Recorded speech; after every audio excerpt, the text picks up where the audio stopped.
au niveau du club, de Balma Saint-Exupéry, de la médiatisation, au niveau de la région, au niveau de tout ce qui se passe dans le club, c'est relativement difficile. Alors pourquoi c'est difficile? Par exemple, on a une équipe féminine qui est en première division. On a une équipe masculine qui est en deuxième division, qui l'an passé fait 5e championnat de France. On a une athlète qui est championne de France deuxième division. J'avais un de mes élèves qui a été porte-drapeau pour Madagascar aux Jeux Olympiques à Londres. Et pourtant, ça ne se sait pas. C'est un point essentiel pour moi au niveau de la Ligue des Pyrénées en tous les cas, puisqu'on on est structuré en pôle. Et nous avons au sein de notre ligue le pôle communication. Et là, nous avons besoin, bien sûr, de passer peut-être sur les écrans, dans la presse, etc. Donc c'est un élément essentiel de notre stratégie. Finalement, on passe assez peu sur le journal et l'image par rapport au conseil régional, aux institutions ou autres, on a toujours une très bonne image, mais ils ont l'impression qu'on n'a pas de besoin. Alors que c'est l'inverse. On a énormément de besoins. Et si on avait ne serait-ce qu'un dixième des budgets des clubs de sport collectifs ou autres, on arriverait à faire quelque chose d'extraordinaire. Il est compliqué parce que le handisport n'est pas très porteur. Donc voilà, on n'a pas beaucoup de médias qui nous suivent. Le seul moyen qu'on ait, c'est d'activer des réseaux, des amis, des partenaires, des choses comme ça. Mais sinon, au jour d'aujourd'hui, les médias courent pas après les réunions handi, quoi. Il faut aller les chercher, que ce soit la presse écrite ou télé. Si on ne va pas les chercher, ils ne viennent pas d'eux-mêmes. Un club professionnel qui possède une section féminine ne peut que, justement, je dirais, amener le football féminin au plus haut niveau, ce qu'on espère tous. Il y a deux problématiques, c'est-à-dire médiatiser le Toulouse Paddle Club, ma structure, mais surtout, j'ai envie de dire, médiatiser le paddle, le sport. Donc, c'est un sport qui est nouveau en France, qui est encore très méconnu. Chaque année, il y a de plus en plus d'adhérents, mais ça reste un sport, pour moi, sous-médiatisé par rapport au nombre de pratiquants, qui grossit effectivement tous les jours. Le rapport pour une structure régionale comme la nôtre est méconnu du rapport classique, d'un rapport classique que l'on peut avoir avec les médias, parce qu'on ne les intéresse pas forcément, même si au regard de nos compétences déléguées par la fédération, on organise, on administre, on anime, on forme, on détecte dans notre propre discipline le handball. Mais aujourd'hui, le rapport quotidien aux médias classiques, il est porté par des clubs, puisque c'est eux qui font l'actualité, on va dire, quotidienne de notre passion du handball. Et il est vrai que nous, quand on essaie de les contacter ou autre, on a plutôt, on va dire, un rapport, on va dire, classique, dans le sens où, dans l'organisation d'événementiels, notamment autour du Mondial 2017, avec des actions périphériques, on a pu porter à destination des clubs en travaillant avec les départements.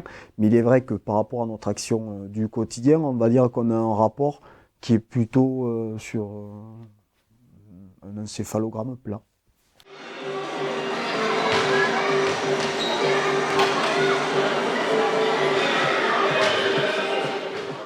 On se sert des moyens de com d'aujourd'hui, c'est-à-dire les réseaux sociaux. On a un compte Facebook, voilà, on communique comme ça. Sinon, on n'a pas grand-chose, quoi. À part, je vous dis, ceux qu'on activera nous, quoi, qu'on ira chercher. Sinon, d'eux-mêmes, personne m'appelle en me disant, Monsieur le Président, vous voulez qu'on vienne faire un reportage? Non, au jour d'aujourd'hui, non. On utilise beaucoup Internet. Nous avons, pour notre pôle communication, alimente le site Internet, va à la pêche aux infos à droite et à gauche. Nous sommes en train de programmer nous sommes en train de mettre en place une newsletter qui va aussi parler de nous. Bon, tout ça, je viens d'arriver, donc tout ça se met en place, mais c'est en marche. Aujourd'hui, on compte sur les médias que l'on est en capacité de produire, c'est-à-dire qu'on fait du site internet, du rapport classique et numérique au regard d'outils qu'on a construits dans l'organisation du handball, puisque la fédération a été l'une des premières à dématérialiser un certain nombre de choses à destination des clubs pour leur simplifier la vie. Après, on travaille sur des newsletters comme on a l'habitude de le faire de manière assez régulière tous les 15 jours, d'une lettre d'information spécifique à destination des dirigeants. Donc l'ensemble de ces outils-là, c'est nous qui les avons construits pour essayer d'avoir un rapport direct avec le club de manière quotidienne et organisée. Vous allez de l'autre côté de la frontière, en Espagne, vous avez 4 millions de joueurs. Rien que ça. Donc vous avez des chaînes de télé qui diffusent les matchs. Donc voilà, il y a une surmédiatisation de ce sport qui est vraiment incroyable et qui s'adresse à tous. Aujourd'hui en France, clairement, c'est sous-médiatisé et donc j'essaye par différentes actions de faire connaître ce sport à travers ma structure. Le plus facilement, ça reste des médias de type liens sociaux, web social, qui sont faciles à gérer, puisque nous les gérons directement.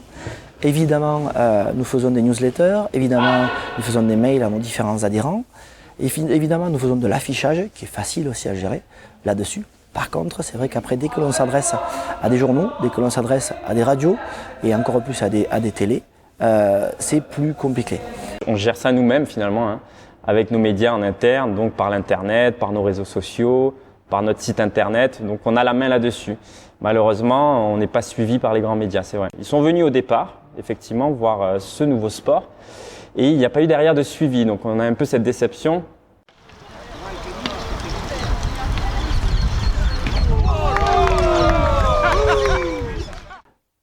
Avoir sur des temps dédiés des grands moments de forum, de conférences, appels comme vous voulez, où on peut à la fois faire venir du monde associatif, des responsables de collectivités locales et le monde de l'entreprise pour se croiser, parce que nos adhérents, parfois, ils sont jeunes, mais ils sont dans des écoles, donc ils dépendent des collectivités locales, ils sont adultes, ils sont dans le monde du travail, et on a l'impression parfois qu'on segmente la vie des gens, mais la vie des gens, elle est très transversale, elle est parfois linéaire, et donc à chaque occasion, je pense qu'on peut essayer de trouver une communauté d'intérêt sur ces questions-là, d'où l'intérêt de pouvoir créer une relation directe avec ces interlocuteurs-là, et donc construire ensemble des outils, et donc les médias sont cet outil, on va dire de manière générique, qui a la capacité de pouvoir donner l'occasion de faire passer un certain nombre de messages. Les cartes, elles sont dans les mains des clubs, des comités, de tous ces acteurs-là, de donner envie à la presse, aux médias en général de venir. Je crois qu'on ne parle pas assez des... Alors, on parle des joueurs, mais parler un peu plus des acteurs. Je pense qu'un club sans dirigeant, il n'y a pas de club. Donc il faudrait peut-être mettre en avant tous ces bénévoles qui travaillent vraiment, qui sont au service, essayer de les mettre en avant sur des événements, je ne sais pas.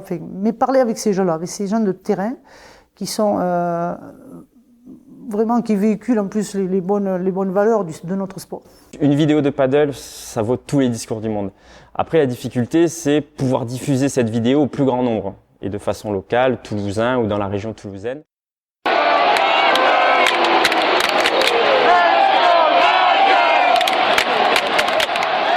Je pense que c'est quelque chose qui devrait exister, qui serait intéressant, tout simplement. Pourquoi ? Parce que le sport, il est universel.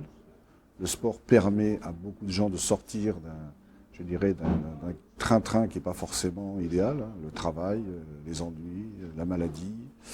Le sport aujourd'hui permet aux gens de souffler, de pouvoir, à un moment donné, penser à autre chose.